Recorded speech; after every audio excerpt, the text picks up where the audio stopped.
எல்லாத்துக்கும் வணக்கம். என் பேர் புஷ்பலட்சுமி. எனக்கு அவ்வளோக்கா தமிழ் வராது பேசுறதுக்கு. இருந்தாலும் நம்ம வெளியில டெய்லரிங்கும் முடிக்கணும் ஒரு ஆசை இருந்தது எனக்கு. அப்போ பேசிக்காக தான் சும்மா கற்றுக்கிட்ட பக்கத்தில். அப்போ அது ஒரு சாட்டிஸ்ஃபை இல்லை எனக்கு. சரி, நல்லா கோர்ஸ் பண்ணி நம்ம ஒரு சர்டிஃபிகேட் வாங்கணும், கற்றுக்கணும்னுட்டு மறக்க இங்கே ஜாயின் பண்ணேன். நான் டிடியில் டெய்லரிங் கோர்ஸ் பண்ண வைக்கிறாங்கன்னுட்டு அப்போவே நான் வண்டி நிப்பாட்டிட்டு செக்யூரிட்டி கிட்ட கேட்டேன், இங்க டெய்லரிங் எடுக்கிறாங்களா? ஆமாங்க. அப்போவே சுஜி மேம் கிட்ட சொல்லிட்டு என் ஃப்ரெண்ட்ஸுங்க கூட ஒரு ஐடியா கேட்கல, நீ சேர்றியான்னுட்டு அவங்க கிட்ட கேட்காம அவங்க நேமும் கொடுத்துட்டு வந்துட்டேன். நாங்க 3 மாசம் கோர்ஸ் முடிச்சு வெளியில வந்தோம். ரொம்ப ஹாப்பியா இருந்தது. நான் இங்க கோர்ஸ் முடிச்ச உடனே நான் வீட்டுல போய் 2 ஹவர்ஸ் இங்க எப்படியோ கோர்ஸ் முடிச்சுட்டு போயிடுவேன்.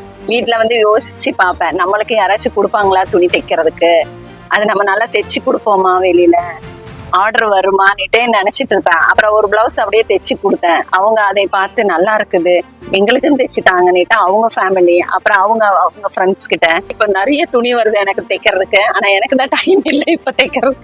எனக்கு ஒரு பிளவுஸ் ஸ்டிச் பண்ணி கொடுக்கும்போது அவங்க கொண்டு போய் போட்டு அவங்களோட ரிசல்ட் வர வரைக்கும் எனக்கு கொஞ்சம் மனசுல பதட்டமாவே இருக்கும். என்னடா நம்ம தைச்சு கொடுத்தா அது நல்லா இருக்குமா, போட்டிருப்பாங்களான்னுட்டு. அடுத்த செகண்டே எனக்கு ஃபோன் வருது, அக்கா நீங்க தைச்சு கொடுத்த பிளவுஸ் ரொம்ப பர்ஃபெக்டா இருக்கு, ஃபிட்டிங்கா இருக்குக்கா, இது மாதிரி தான் நான் எதிர்பார்க்கறேங்க்கா, நான் இன்னும் ஒரு 5-6 பிளவுஸ் நான் கொடுக்குறேன், நீங்க தைச்சு கொடுங்கன்னுட்டு அது சொல்லும் போது எனக்கு ரொம்ப சந்தோஷமா இருக்கு. மாசம் எப்படியும் ஒரு 10 ரூபாக்குள்ள டெய்லரிங்னா ஸ்டிச் பண்ணி வெளியில கொடுத்துட்டு இருக்கிறேன்.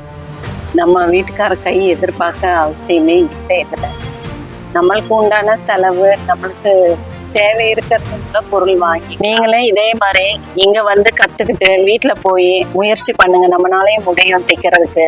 நம்ம மூளை தான் இதுக்கு காரணமே. இந்த பேட்ச் போடலாமா, இந்த டிசைன் எடுக்கலாமா, தைக்கிறது ஒன்றும் பெரிய விஷயமே இல்லை. எல்லாம் நம்மளுக்கு வருமா வராதா. சில பேர் இது என்ன போய் தைச்சு பழகணும், காசு கொடுத்தா நம்மளுக்கு தைச்சு கொடுக்குறாங்க.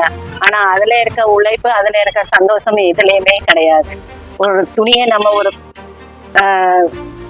பிளேனால துணியை நம்ம ஒரு டிசைன் எடுத்து அதை தைச்சு உடம்புல போட்டு பார்க்கும்போது அதுல இருக்க சாட்டிஸ்ஃபை எதுலையுமே இல்லை. வணக்கம், நன்றி.